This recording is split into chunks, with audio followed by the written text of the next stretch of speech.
this reflection, I will be focusing on paragraph 322. No?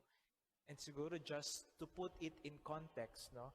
Paragraph 322 is under chapter 9, which talks about the spirituality of marriage and the family. No? Ang concern ng chapter na ito, no, sa encyclical is how can marriage and the family lead us closer to God?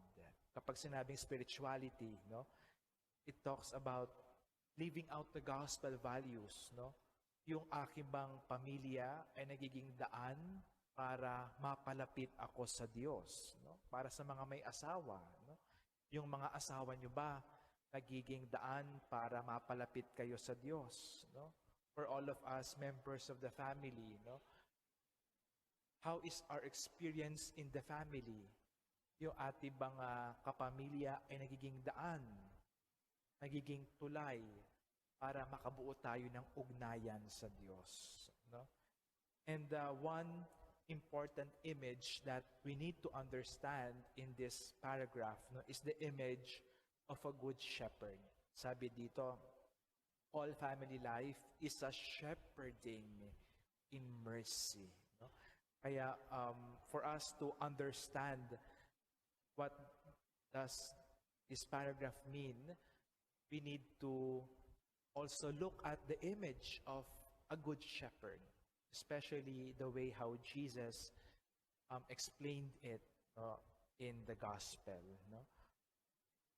We are familiar with the gospel passages about the good shepherd, no? Especially in the gospel of St. Luke chapter 15.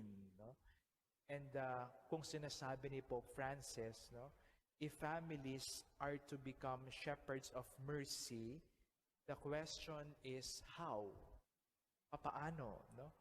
Our experience in the family forms part of the formative years of our lives. No, sabi nga ni Pope Francis, no, sa paragraph 322, each of us, by our love and care, leaves a mark on the life of others. No? Nagkakaroon ng marka sa puso natin yung mga naging karanasan natin sa pamilya. No? Lalo na yung karanasan noong bata pa tayo. Those are the formative years, no, of our life. No? Kung ano tayo ngayon, ito ay bunga ng ating karanasan sa ating pamilya.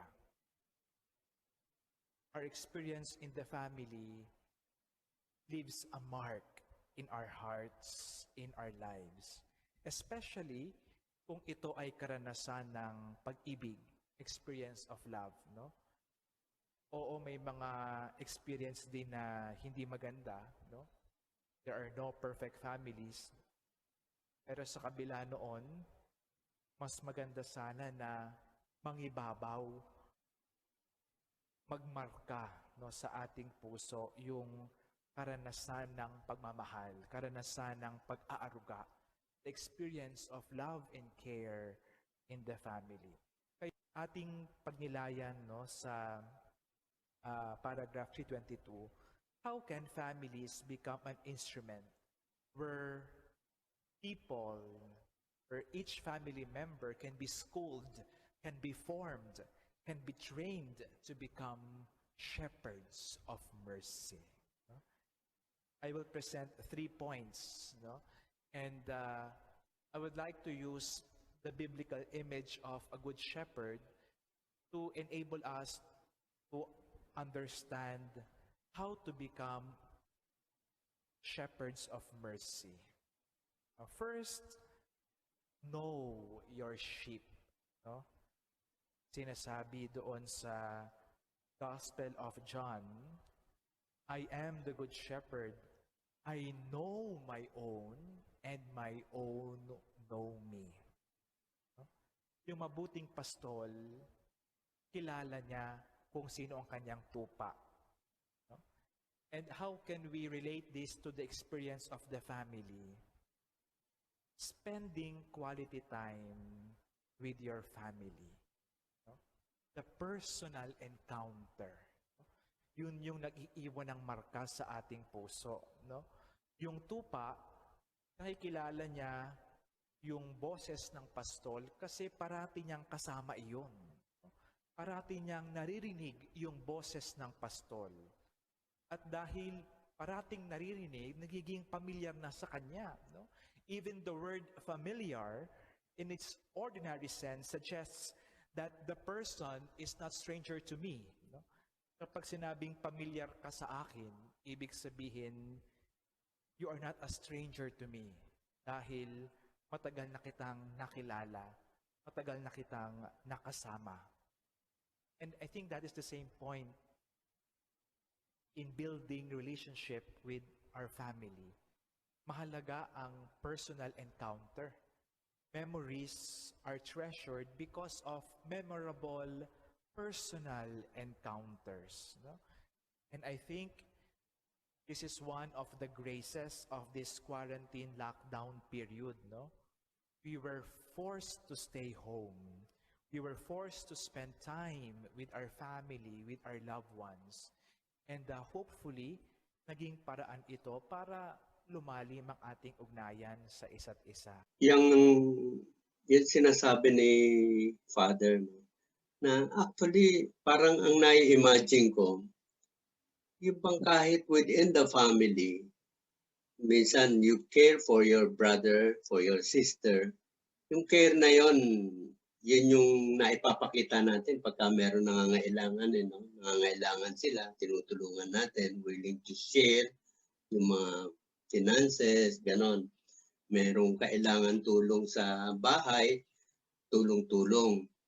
Pero ako parang meron ako ibang na iisip kasi para bang kailangan kahit na within the family, maramdaman mo yung pagiging kaibigan, magkaibigan. Yung family ninyo is one good example. Kasi magkaiba yung sa atin kung paano kayo magtratuhan, no? Talagang nakikita ko sa inyong pamilya. Talagang parang magkakaibigan talaga. Kami, meron relationship na ganon, pero hindi yung para magkaibigan. Kasi nung maliit kami doon sa lugar namin, yung bahay namin, open yun eh. Paglabas mo ng kalye, ano na yun, andun na yung mga barkada. Kaya kami, tawag sa amin ng mga kanto boy. Lalabas lang kami, lagi kami nasa labas, papasok lang kami pagkakakain na, at saka pagka tinawag kami ng nanay namin para mag-angelus, mag-rosaryo. Pero kanya-kanya kaming barkada. Paglabas namin, may barkada yung kapatid ko, may barkada ako. Pagdating sa bahay, kain lang. Minsan hindi pa nagkakasabay-sabay. So, ganun ang relationship namin. Ang gusto kong makita, yung kay Father siguro, yung parang sa inyo, na magkakaibigan, no? Yung sinasabi kasi kanina, number 1, yung know your sheep. Kasi pag magkaibigan kayo, normally, kaya mo na sinasabi na BFF. Kasi kilalang-kilala mo na siya, in and out. Yeah. Minsan kasi pagka, sabi nga blood is thicker, diba, than water, parang gano'n. Ibig sabihin, mas maganda ang family, no? Yeah. Kasi ang friend is not your blood, diba? Pero kung titignan mo, pag sinabi mo kasing friend, you can be yourself. Pag family kasi, meron, oy, magagalit si nanay. Oy, wag ka magganyan, bawal ganyan. Pag friend, no, parang, uy, ganda ng suto, parang ganun siya. So, yun yung sinasabi mo na kami, sa family namin, actually, kaya parang may friendship, kasi malit pa kami, sabi nga ni Father, it starts nung maliliit pa kayo. Lumaki kami, 6 kami, lumaki kami, sabay-sabay, magkakalaro kami, kasi nako-confine kami hindi kasi kami palalabas, so meron lang kaming playroom, dun kami naglalaro, naghahabulan, hindi ako nakakalakad, kinakarga ako ng kapatid ko para makasama sa habulan. Pag ako naman nataya sa likod, tatay, kasi dito ako sa likod nakakapit, syempre ako yung matataya, tatakbo-takbo lang sila sa isang square na maliit, ako gumagapang. Kasi 4 years old ako, hindi ako nakakalakad na.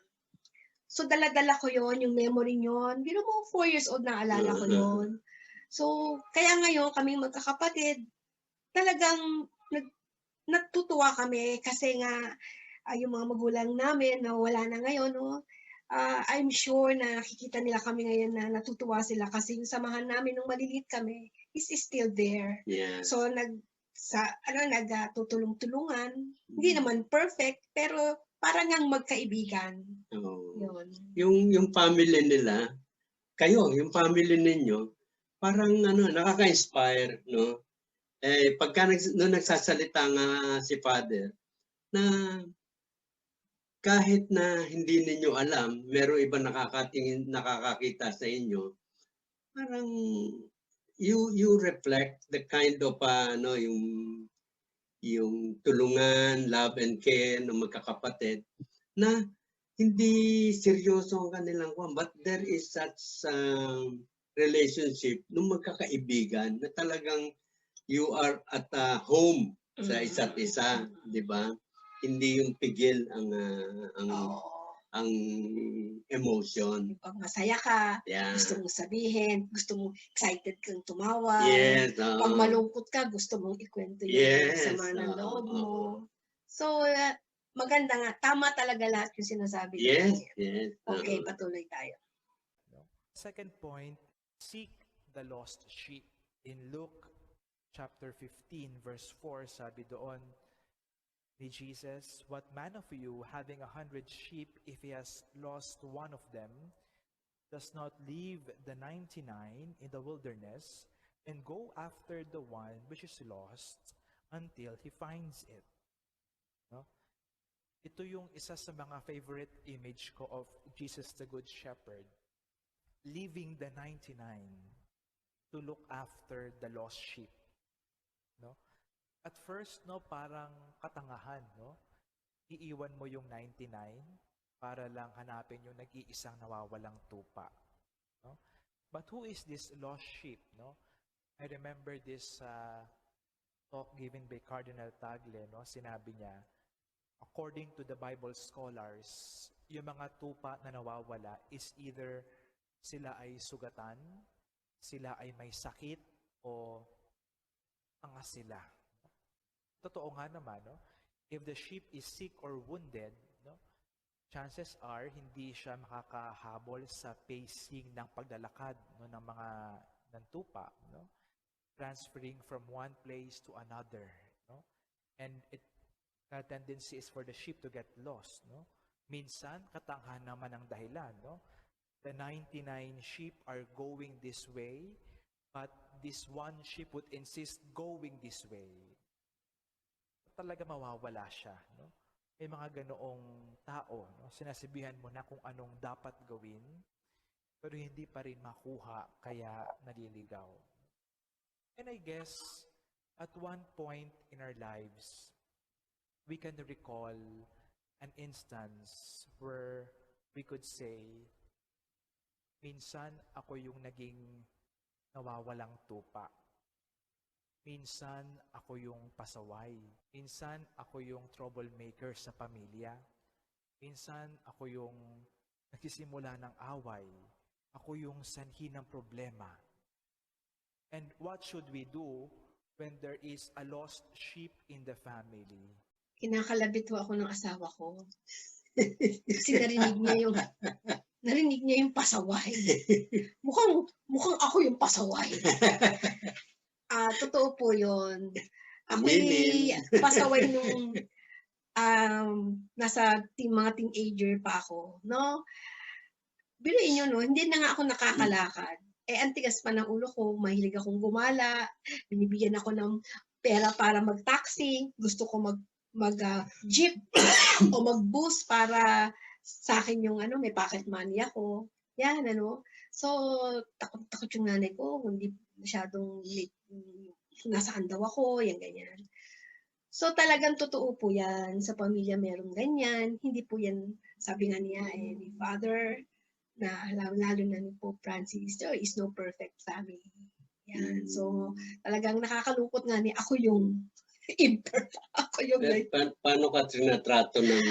So, ngayon, dahil nga ganun ako, no, naglayas pa nga ako eh. No? Gali, alam mo, hindi nila ako pinapalo. Never ako napalo. Hindi rin ako yung sinisigawan, yung kasi nga ganyan. Alam mo, they continue to love me, to show me their love sa pag-serve sa akin, lalo na kasi hindi nga ako nakakalakad. So, parang favorite ako kasi syempre, hindi ako pwedeng utusan in spite na matigas yung ulo ko.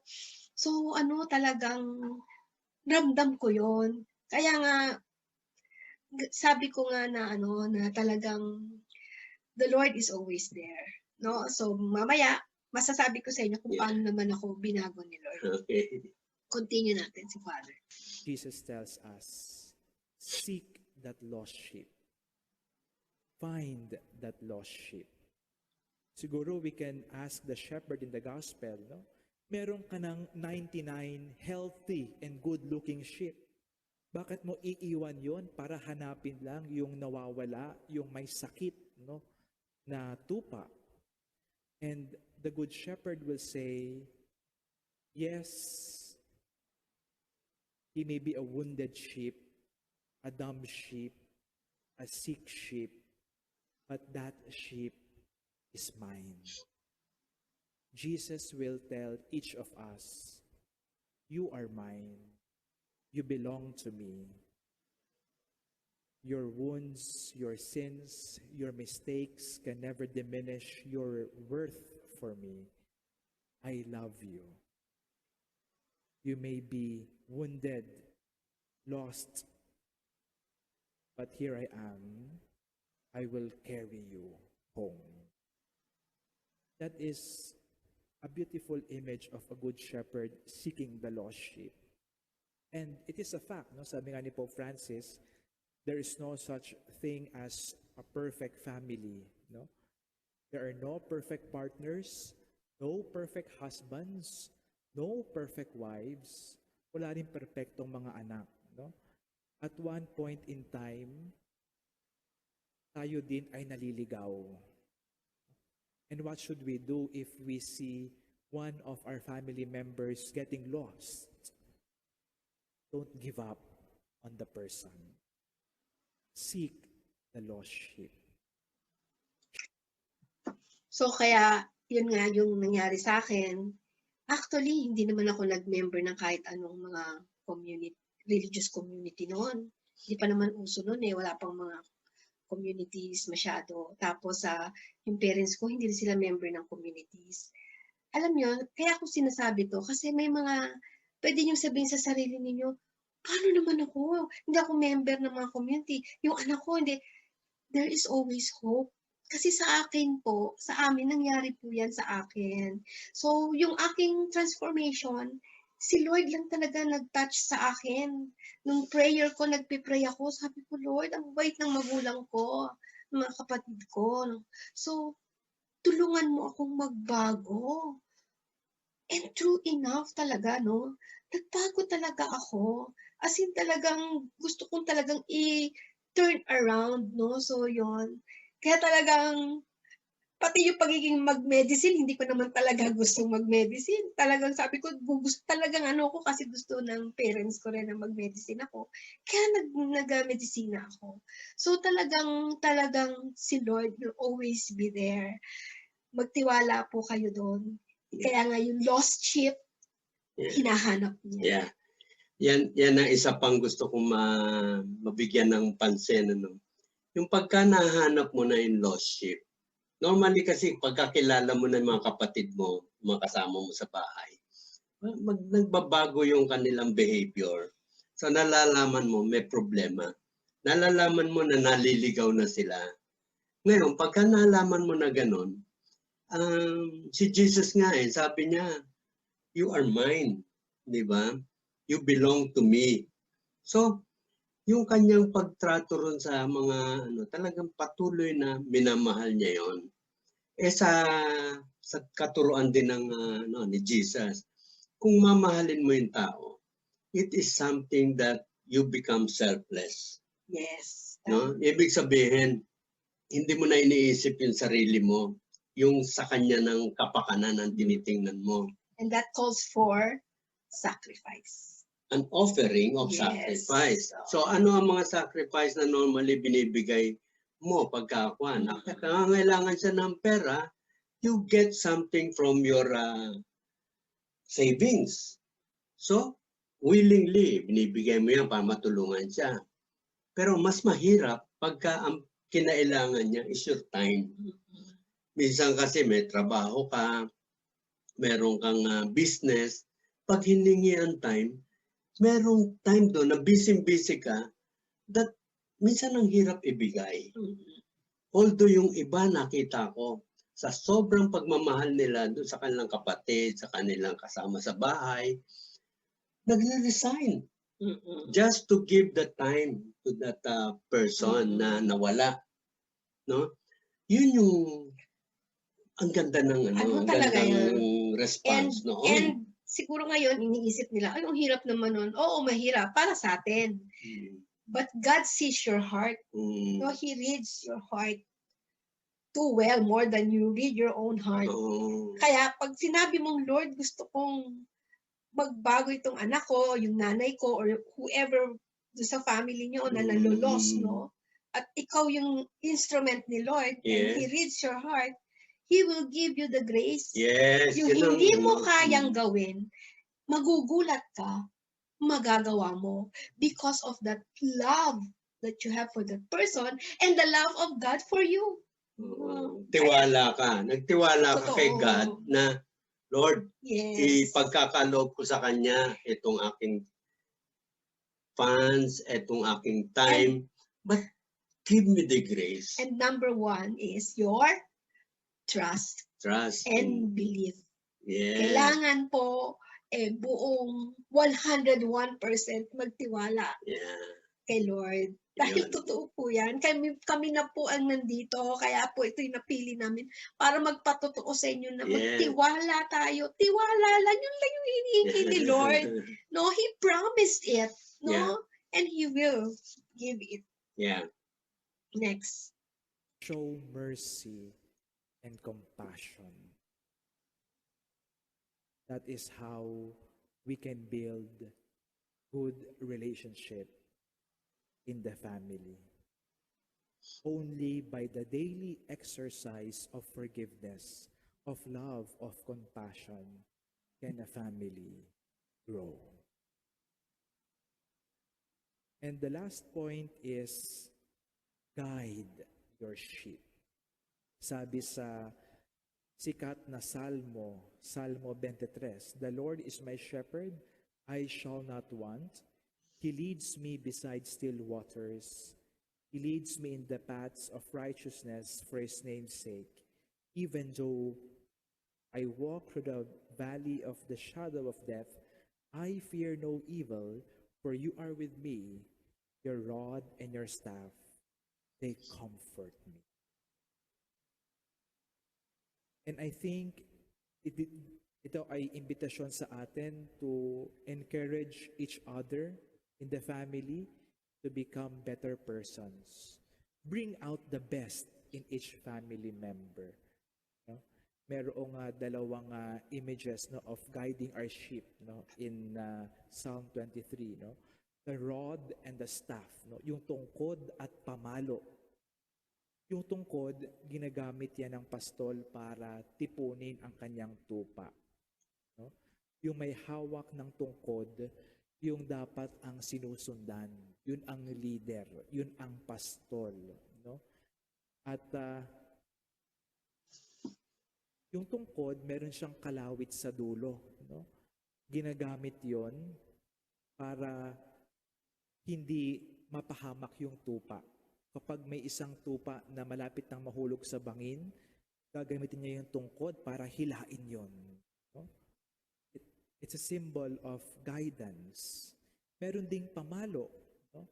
Yung pamalo, ginagamit ng pastol bilang sandata no? Laban sa mababangis na hayop. No? Dahil minsan, may mga hayop no, na nais kainin ng tupa at ginagamit ng pastol yon para protektahan ang kanyang tupa. Minsan, yung pamalo, ginagamit din sa tupa. Kapag kailangang disiplinahin, kapag matigas ang ulo, ginagamit ang pamalo para magtanda. And the family can also be the rod and the staff, instruments of the Lord's guidance. No? At sana yung bawat pamilya ay maging daan, the guide that will bring us closer to God. No? Protect each member from danger. No? Oh, sige, anong sasabi mo? Yun sinasabi ni Father, no? Talagang ganyan na. Parang parenting yan eh. Kung paano magpalaki ng anak sa mabuting asal. Yan yung mga pamilya na nagsisimula pa lang, meron silang tamang timing to do lahat ng tips. Kaya ang dami makikita ngayon, no? Tayo lang, meron tayong may mga live streaming tayo na tungkol sa pagpa-parenting. Talking of that, pwede nilang balikan sa YouTube yan. Yes. Or sa Facebook ulit. So yung mga bago, nasa right timing pa to guide their children. Pero merong mga nalampasan na ng panahon. Ibig sabihin, yung mga bata, wala na silang control doon. Meron na silang sariling disposition, may mga trabaho na, may pamilya na. Yes. And that is part of the stage of life, di ba? So, dati, susunod sa sasabihin mo, wala, mga bata pa. Tapos, pag medyo teenager, pag may asawa na, syempre, doon na siya sa asawa niya. So, kailangan din, alam natin. Wala ka ng control sa kanila. Yes. So, ano ngayon ang pwede nila magawa? Yes. Anong pwede magawa? Yeah. Alam nyo, yung mga sinabi ni Father, ano yan? KSG. May meaning ako dyan. Kay Super God lang ang pag-asa. KSG, kay Super God. Siya ang pag-asa natin. It's not our own, no? Power. But kay Super God. Kaya kung tayo naniniwala, no? Si Superman hindi totoo, si God totoo. Kaya may pag-asa. Kahit na nalampasan ka na, no? Ibig sabihin yung nalampasan, yung time na pabayaan mo, hindi mo nagampanan yung pagiging magulang mo. No? Tulad ngayon, uso ngayon na ang mga bata ngayon, may iba, hindi nagsisimba. Hindi naman natin sinasabing nakalimutan nila si Lord kasi hindi naman natin ma-judge, hindi natin sila nakita. Mali mo, nagdadasal sila sa kwarto nila. Pero gusto naman natin magulang makita na nagsisimba sila. Huwag tayong mawalan ng pag-asa kasi si Lord, mas si Lord ang gusto silang magsimba kaysa sa atin. Kaya tayo, Lord, pray lang tayo. We continue to serve Him in our own little way. Continue to love and care for them. Hindi natin sila bibigyan ng ibang treatment kasi hindi sila sumusunod. The more that we give them, we show them our love, di ba? Saka pakita mo sa kanila that you are now coming closer to God. Kasi kung hindi ka rin naman nag-i-exert ng effort na mapalapit sa Panginoon, paano ka naman matutulungan? O kaya, minsan naman galit na galit ka sa tatay mo, sa nanay mo. Kasi nyari, malaki ka na, no? Siyempre, parang iba yung kanyang pamamaraan. Kung ikaw naman yung anak, siyempre, pagdarasal mo yung magulang mo na Lord, habang buhay pa sila, hanggang may buhay ang tao hanggang the last breath, may pag-asa yan. God will always give them the opportunity. Yes, ang gusto naman natin yung makapunta sa langit, di ba? Minsan makikita natin, hindi naman siya nagbago Pero at yung time na namatay siya, nakahingi siya ng tawad kay God. Yun ang importante na lahat tayo magkikita sa langit. Diba? Kahit hindi dito, sa langit, yun ang importante. Kaya there is no hope. Lagi tayong panalo dito pag si Lord ang KSG natin. No? So, sa atin na humihingi ng biyaya sa Panginoon, we have to, yung ating virtues, yung character natin, hingin natin yung para humaba ang pasensya, Oo. makapagpatawad kahit na marami siyang kasalanan na ginagawa sa'yo, di ba? And then continue to give thanks kahit na maliliit na Yes. sagot sa'yo ng Panginoon. Pasalamatan mo yan. And you live by the day. Huwag Yeah. po kayong mag-isip ng future. Kasi ang future, wala pa nga. That is the cause of worry. Oo. Diba? So, ang importante lang ay yung KSG. Yeah. Ano yung K? Kay Super God. Yes, ano tayo. yung K? Know your sheep, No, seek the lost, seek the lost, and guide your and sheep. guide your sheep. And use discipline if necessary. But do it not out of anger, but out of love. Sabi nga nila, tough love. No? Dahil mahal mo yung isang tao, ayaw mo siya mapahamak, no? Kailangang disiplinahin para matuto.